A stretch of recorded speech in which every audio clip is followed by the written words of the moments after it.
I'm a little bit excited. I get to hunt.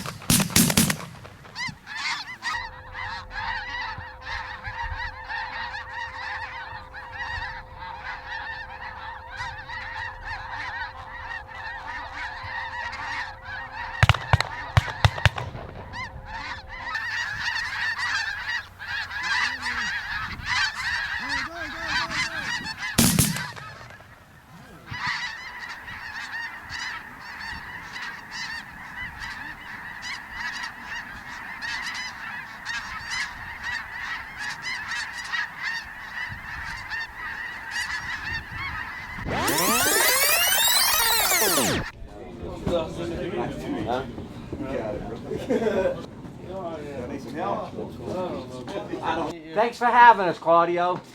Absolutely, man. Thank you for coming. Look, we can help any which way you need some help. We're a bunch of Cajuns, man. We can help. Perfect. We're kind of like David Bell's group, huh? You see how they pulled up? No. Oh, you got to see this. The truck is on a trailer. No way. Oh yeah. What happened? broke down since about 2. What happened? We get it done around here. So never a dull moment, but there's always a a solution to absolutely every problem, and that's why I always have 1 or 2 spare trucks kicking around. It's the show must go on, and it's called outfitting, and these guys are going hunting tomorrow, no matter what, and we're hunting tomorrow in the snow by the looks of it. This little bit of snow really hurts us. I mean, we can't stay white. And then when we're going in there to set up decoys, the ground's still warm, so you pick up a whole bunch of mud, and it just creates this mess of black in an otherwise semi-white environment. So the 2 hunts that we did select, believe it or not, don't have any snow on them right now. We just hope that sticks. So, hope both Brad's hunt and Dan's hunt tomorrow morning just stay dry and dark, and I guess we'll know in the morning. Never counted bags. 10 dozen? You gotta put everything on the camera. I'm not sure. At least. Plus 2 boxes of 3-inch threes and 2 boxes of 3.5-inch BBs for everybody. Hey, Tim, you know something? Okay. I need to verify 5 o'clock my wake number up? card. What a day. I mean, started yesterday, we had a truck go down. We got that back and recovered, and then just the snow rolled in, and it's just enough snow to mess things up. And then Dustin this morning, he texts me, he's having trouble with one of the CRVs, one of the spotting cars, and so he limped that one in. The silver car, or she's hooked? The one that you just came in Just with? came in with, yeah. What's wrong with it? Cracked manifold, I think. Wow. It's like. Well, at least you made it home. You can barely do you can't even do 100 kilometers an hour. Wow. I text Claudio, I'm limping the old girl back. She's done. This morning I told him I was like, the car's hooped. He's like, it's only got to make her a week, and I was like, we'll try to make her a week. And then about 20 minutes later, no, this ain't making her a week. She's done. This thing, all the brake fluid's gone, so that was a disaster, and it's binging, and I couldn't brake very well all morning, but the hunts are looking good, so that's good. And this is like the Memphis Belle.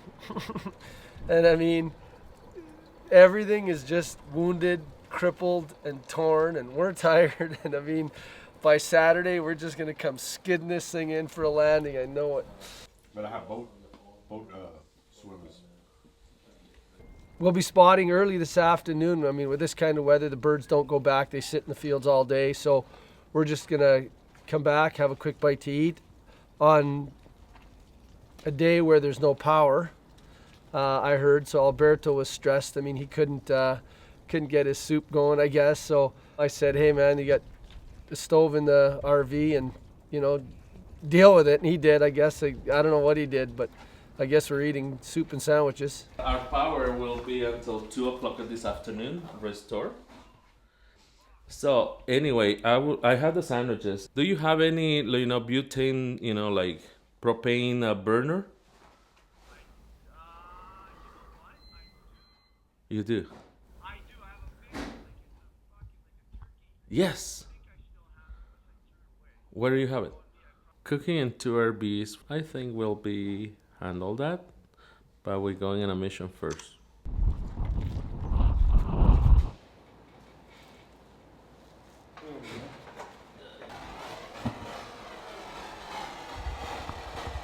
Fire? Without fire. Yeah. Wow. You're a pro. You're a pro. 2 cooks Wow. spoiled my bro. That's gonna be good. Never saw a goose after quarter to 9. They all went out quick, man. They didn't want to be on that water. I'm sure they sat and just chilled on that water all night, and they just wanted out, you know. And it happened quick here too this morning. Like by the time I rolled by, they were all in. Yeah. Then an eagle put them up. They were all out. And, They're very good. They've been cooking. If the O2 sensor's not reading right, the motor will melt. okay, so that's the silver car. Yeah. One more thing to deal with, which we will deal with. Suburban's getting fixed. The black truck's ready to rock. The Memphis Belle just had another wingtip shot off. They go to the north end, and it's Yeah, I big. think try getting. It's big enough to hold almost 10,000 birds, Oh, because that's what's feeding there. it's a lot of birds. That sounds exciting. When you get weather like this, right? They get out and they feed. That's why we came out spotting early. You know, you can't come out spotting at 4:30 or 4 o'clock like we normally do, expecting that late flight, because they feed all day. There's moisture in the ground, so they don't do this, you know, this back and forth to the roost twice during the day. So, you know, we're out there, and then what happens too is they'll feed into the wind, right? They just kind of leapfrog into the wind, and Jason's got a bunch of birds that went into a different field, and so does Brad, and he doesn't have any ducks showing up. So now we're kind of in a situation where we have to, you know, second guess what we interpreted and saw this morning, and make a very, very educated guess, or go with the 2 most consistent options. And you know, Dan had some birds go into a field. They just blobbed in there. He said some went back to the roost just now. We'll watch those ducks. The ducks that are coming off that one hunt, they'll probably, because there's no water in the field, they'll trade back and forth. So we'll go check that one out as well and get another interpretation on that. So it's just tricky, and we need to make the right decisions for tomorrow morning. Yo, J-Mo, what's going on? So I get here, and I saw 2 ducks, what I thought were puddle hard into the, you know, the pond by the house there. And then I'm sitting here by the road pond, and from kind of back toward Carl and Cheryl's place, I see this vapor cloud of ducks get up. So the pattern obviously changed, and they're gone. They just all went west. They went back to roost.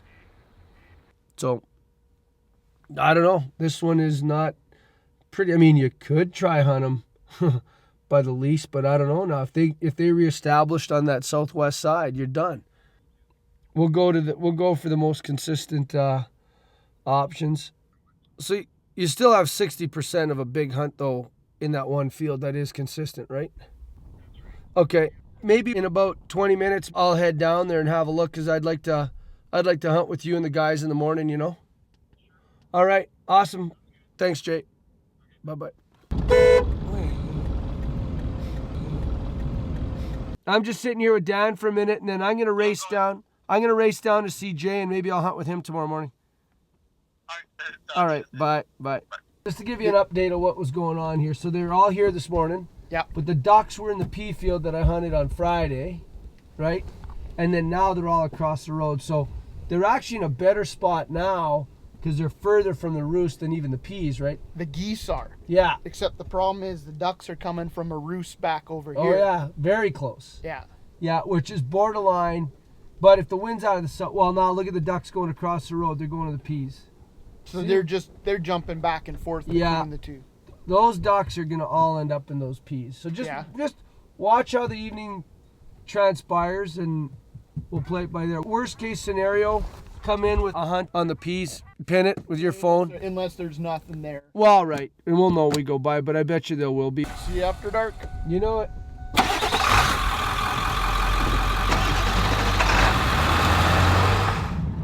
Jay's an excellent guide. He's got so much experience, so much confidence. J Mo. See, I want to see if the roost is back here, almost straight out from us. Oh.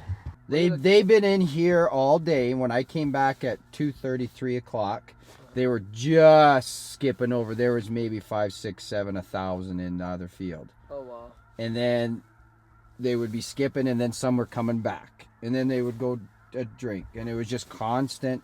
But when they would come out of the roost, they were still hitting here, and a few would flood over there. Then all of a sudden, all of them out of Stewart's got up, and they all came into here. Even if they're all over there all morning, right? Over where? Over on Stewart's, if they shortstop, they're all gonna trickle over this way anyways. So all right. Your blinds right here, and then your lane right here. Yeah, we got some tall stuff right here, Jay. What about right here? Yeah, there's not much of a hill. I like to be in that shadow of the sun if it comes up. Yeah. Oh yeah. The pin is going in. Hopefully they didn't fly south because it is cold. That could happen. Got that nice Cajun gumbo going. With some good smoked sausage. We got mallards. We got specks. We got horts, gizzards. What's in your duck? Where's the crawfish? No crawfish? You don't mingle crawfish with your wild game. You go seafood, or. But look, there's some Cajun sausage. I see that. You brought some? I brought some, of course. You're eating? What the heck, man? Well, because it's gumbo. Right on. Look at that. Oh, heart. I love gumbo. There you go. A little bit of duck heart right there. That's never good stuff. Gumbo.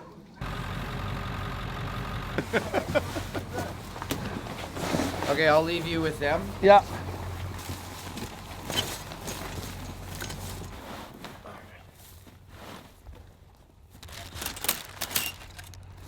They didn't migrate. Good morning. We have a little bit of frost this morning, which is typical for late season. What is it? I don't even know what date it is. I don't know what day it is either. Welcome to a guide's life, but it's towards the end of, you can hear the birds, towards the end of the October. We got a southeast wind this morning. There's probably, I don't know, 5,000 snows feeding in here. We got almost 1,000 ducks as well too. It's fairly heavy harrowed field, so she's a little clumpy, so we had a little tougher time hiding the blinds this morning. Plus that frost is no good. You knock it off and it just illuminates everything. The sun's going to come up, so that's not good either. So it's going to be tough conditions this morning. We got a little bit of a wind, which is good, so we'll go from there. The birds are coming from a roost from behind, from the northeast, long ways away. Watched them leave last night, so that was textbook. Oh, setup's coming great. I mean, Jay's done this a bunch of times on some big snow goose hunts, so yeah, it's looking real good. You know, we've got a big body out in front of us, two long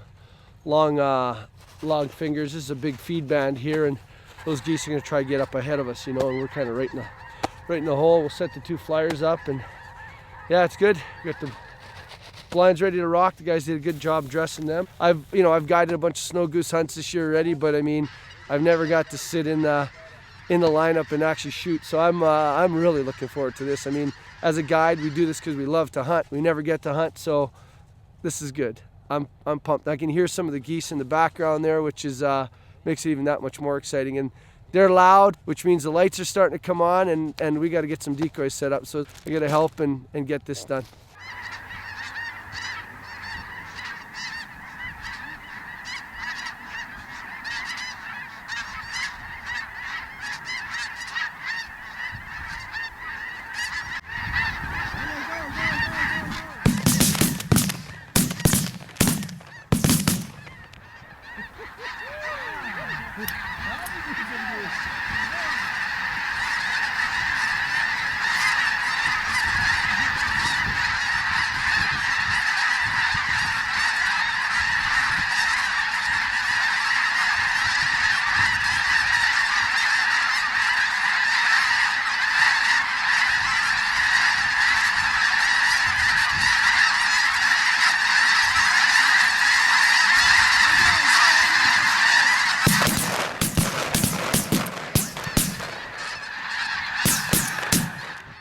our responsibility is to pick the best two options and kind of put our best foot forward for these guys. I mean, they only get 5 kicks at the cat. We want them to shoot them more than they want to shoot them in most instances. It's our prowess at stake and our integrity, and like I said, it's all about that drive back to the lodge. And if the hunt doesn't go well, it's a long, quiet ride back, and no one likes that.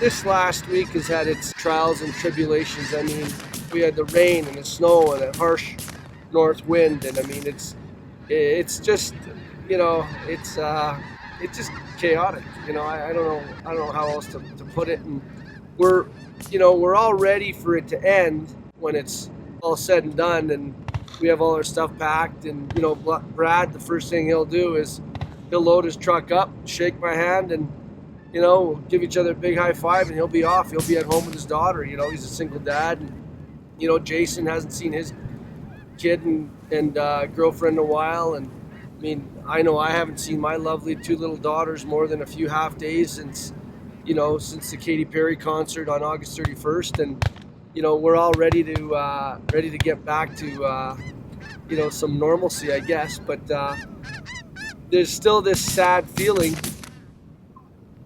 the very next morning where you sit down and you go put on your shoes and there's nothing going on. I mean, you don't have to go spotting, you don't have to put a hunt together, and it's bizarre. It's like, what just happened? Why is there no one around me anymore? Why aren't we all together? Why aren't we having a meeting? It's almost like you go through withdrawal, and it's kind of a sad place, yet a very relieved place.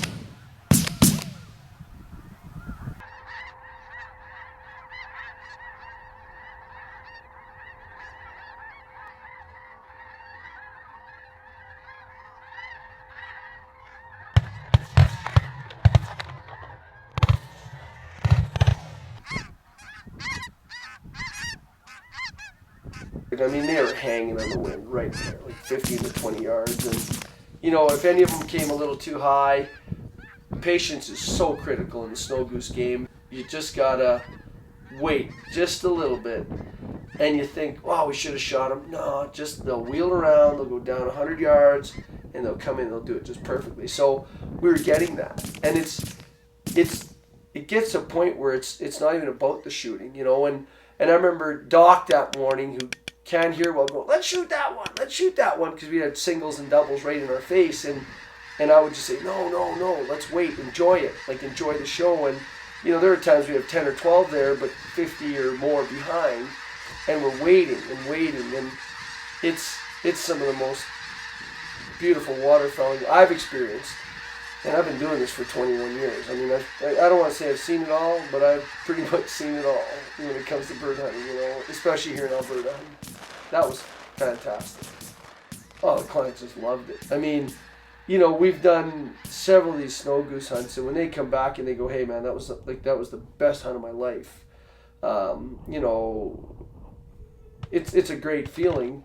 And I just go, well, that's pretty cool, because that was the best hunt of my life, and it's a lot of fun.